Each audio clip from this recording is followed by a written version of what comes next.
Assalamualaikum warahmatullahi wabarakatuh. Kami dari kelompok 1 kelas 2023A dengan anggota kelompok yang pertama ada saya Yulia Eka Restania dengan NIM 199.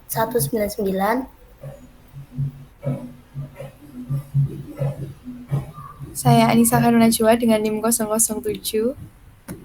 Saya Muhammad Arhik Hibatullah dengan NIM belakang 064. Di sini kami akan presentasikan query dari database project kami. Bisa share screen? Oke. Jadi di sini kita akan menjelaskan database dari kelompok kami. Yang pertama ada table user. Di table ini kita create table user data namanya dengan atribut ID user dengan type varchar yang merupakan primary key. Dan yang kedua ada nama dengan varchar juga. Ketiga ada email, nomor telepon, alamat, dan juga tanggal registrasi. Kemudian di entitas yang kedua ada tabel feedback. Di sini kita create table dengan nama feedback dengan ID feedback sebagai primary key dengan atribut lain yaitu rating, feedback, dan tanggal feedback. Yang ketiga ada tabel notifikasi. Di sini kita membuat tabel dengan nama notification dengan ID notification sebagai primary key juga dengan atribut lain berupa pesan notifikasi, tanggal pengiriman, status notifikasi.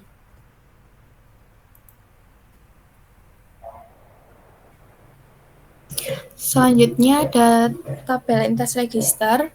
Di sini kita create tabel, yaitu tabel register dengan ID register sebagai primary key.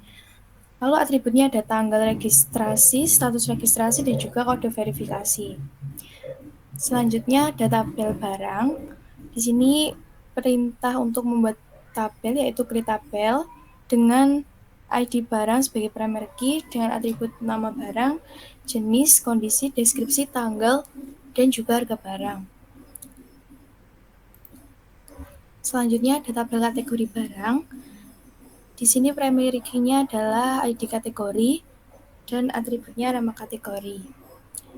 Lalu selanjutnya ada tabel pertukaran. Di sini ada ID pertukaran yang berupa primary key dan berisi juga atribut jenis pertukaran, tanggal, dan juga uang. Baik, selanjutnya ada tabel untuk lokasi, yaitu tabel untuk menyimpan data-data lokasi yang pernah dilakukan pada aplikasinya. Pada tabel lokasi ada ID lokasi sebagai primary key-nya. Setelah itu ada atribut nama kecamatan, nama kota, provinsi, dan kode pos. Selanjutnya ada tabel transaksi. Tabel transaksi itu berfungsi untuk menyimpan data-data pada saat pertukaran telah berhasil dilakukan. Di tabel transaksi terdapat ID transaksi sebagai primary key-nya dan atribut-atribut berupa jenis transaksi, tanggal transaksi, status transaksi, dan jumlah pembayaran. Setelah itu ada tabel pembayaran yang fungsinya untuk menyimpan data-data pembayaran pada saat transaksi dilakukan. Contohnya pada saat jenis transaksi tukar tambah atau pembelian yang memerlukan pembayaran, maka datanya akan disimpan di tabel ini. Di dalamnya ada ID pembayaran sebagai primary key dan metode pembayaran, jumlah pembayaran, tanggal pembayaran, dan status pembayaran.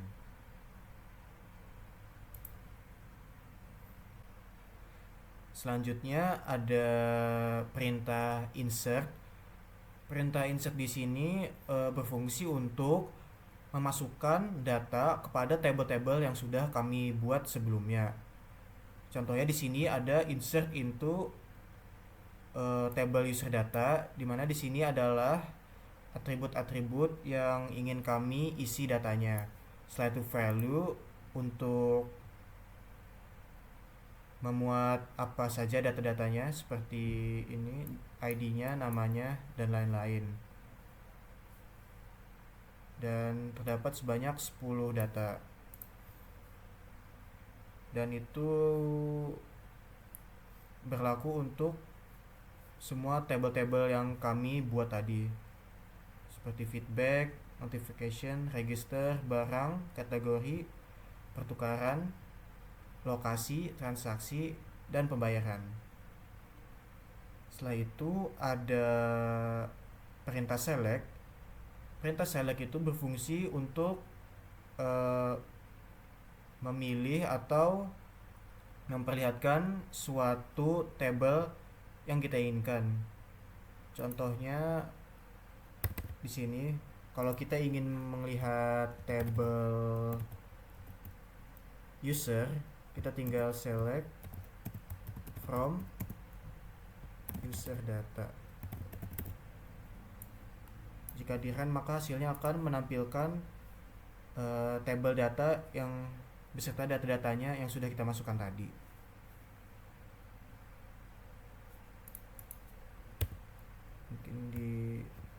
Sekarang kita coba ke tabel transaksi. Tabel barang aja deh.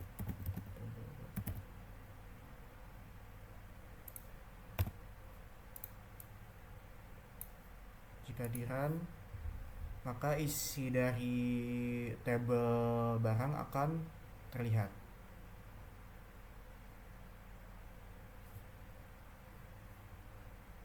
Setelah itu terdapat juga variasi dari select. Di sini variasinya adalah memakai order by. Untuk baris yang ini itu perintahnya adalah mengambil data nama dan tanggal registrasi dari tabel user data dan mengurutkannya berdasarkan tanggal registrasi dari yang terbesar. Kalau kita run, maka yang akan diambil adalah nama dan tanggal registrasi dan akan diurutkan sesuai tanggalnya yang paling terdahulu dulu. Dan variasi select lainnya akan dijelaskan kedepannya nanti oleh teman saya. Sekarang untuk perintah update adalah fungsinya untuk mengupdate data yang sudah ada di tabel. Berbeda dengan insert yang tadi memasukkan data baru, kalau update adalah mengubah data yang sudah ada. Seperti contohnya ini, update dari tabel user data. Yang akan kita ubah adalah kolom nama. Mungkin akan kita ganti ke nama Budi Santoso, akan kita ubah jadi Budi Setiawan misalnya. Where ini adalah kondisi baris mana yang akan kita ubah nanti.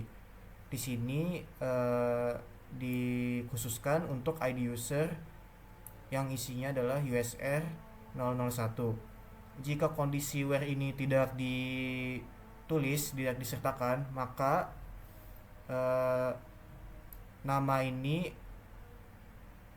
akan terganti di semua baris. Jadi nanti semua baris data ini namanya akan berubah menjadi Budi Setiawan. Makanya kita menggunakan where ini untuk mengkhususkannya. Kalau kita run, maka hasilnya akan seperti ini.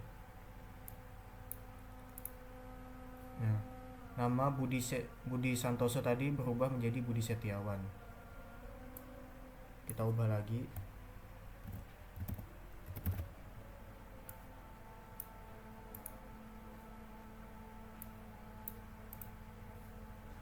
Nama Budi Setiawan tadi juga sudah berubah. Selanjutnya adalah perintah delete. Seperti namanya, perintah delete adalah fungsinya untuk menghapus suatu data pada tabel kita. Contohnya kita contohkan mungkin pada tabel lokasi.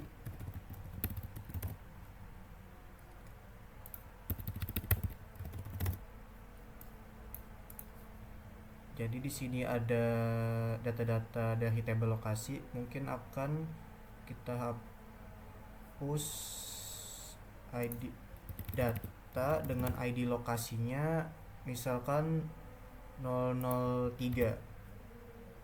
Di sini lokasi dengan ID 003 adalah Wonokromo. Sekarang kita akan coba menghapus lokasi dengan ID lokasi 003. Kita cek. Nah, sekarang lokasi dengan ID 003 Wonokromo sudah dihapus. Dan itu bisa berlaku untuk semuanya.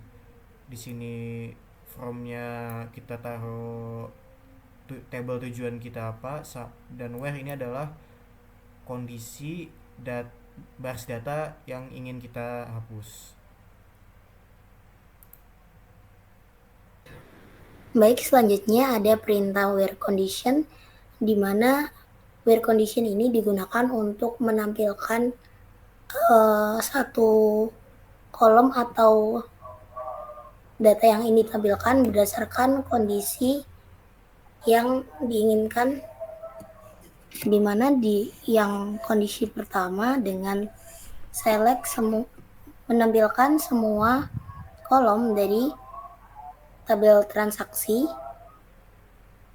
di mana dengan kondisi jumlah pembayaran lebih dari rata-rata dari semua jumlah pembayaran di tabel transaksi. Coba kita run. Nah, di situ yang ditampilkan adalah jumlah pembayarannya di atas rata-rata. Kemudian di contoh yang kedua, di situ kita mengambil kolom nama kecamatan, nama kota, dan kode pos dari tabel lokasi dengan kondisi nama kotanya sama dengan Surabaya dan kode pos di antara 60250 dan 603100. Bisa di run.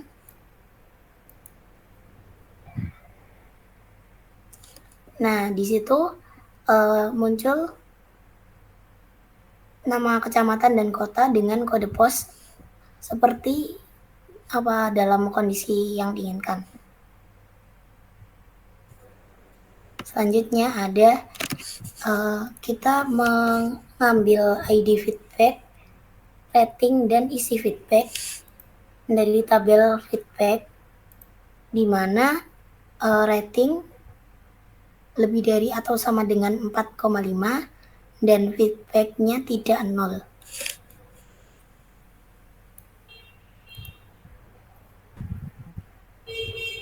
Di situ tertera yang ratingnya lebih dari 4,5 dan feedbacknya tidak 0. Jadi ada isi feedbacknya.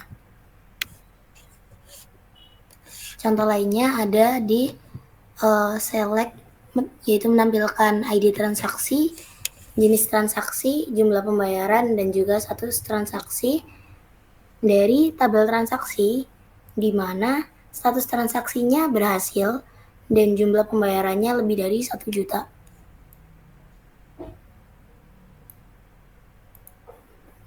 Kita run dan hasilnya ada 2 baris, 2 data yang jumlah pembayarannya di atas 1 juta dan status transaksinya berhasil.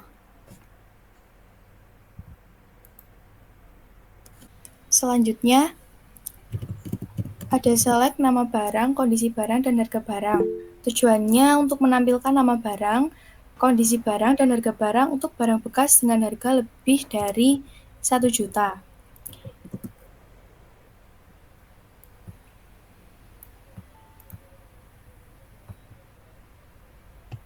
Dan untuk outputnya di sini, kita bisa lihat harga barangnya dikelompokkan lebih dari 1 juta harganya. Oke, lanjut, yaitu ada group by dan halving. Group by itu digunakan untuk mengelompokkan data berdasarkan nilai di kolom tertentu. Kalau halving digunakan untuk memfilter hasil dari group by. Berbeda dengan where tadi, kalau halving itu dia digunakan untuk menyaring kelompok berdasarkan nilai tertentu. Jadi ambilnya ambilnya halving setelah group by itu tadi. Contoh yang pertama ada select jenis barang, cash average, S desimal, S rata-rata harga. Dan itu tujuannya untuk menghitung rata-rata harga barang untuk setiap jenis barang dan menampilkan hanya jenis barang dengan rata-rata harga lebih dari 1.500.000. Di sini datanya dikelompokkan berdasarkan jenis barang dan rata-rata harganya. Kita bisa lihat outputnya, yaitu jadi yang memenuhi syarat di sini hanya barang elektronik dan olahraga dan dengan rata-rata harga lebih dari 1.500.000. Selanjutnya, ada select jenis barang, count as jumlah barang. Tujuannya menghitung jumlah barang untuk setiap jenis barang dan menampilkan hanya jenis barang dengan jumlah lebih dari 2.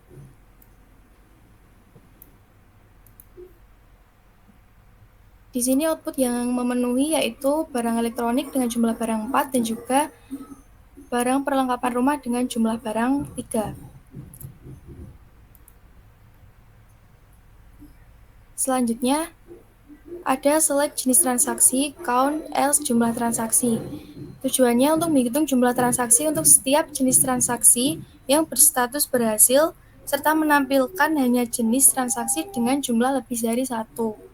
Status transaksi berhasil di sini hanya memastikan transaksi yang berhasil diproses.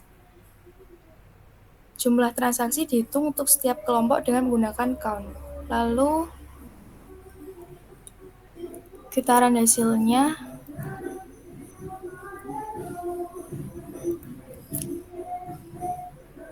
jenis transaksi yang memenuhi ada 3, yaitu barter, tukar tambah, dan pembelian. Dengan jumlah transaksi 3 untuk barter, 2 untuk tukar tambah, dan 2 untuk pembelian. Sekian penjelasan proyek dari kelompok kami. Kurang lebihnya, mohon maaf. Assalamualaikum warahmatullahi wabarakatuh.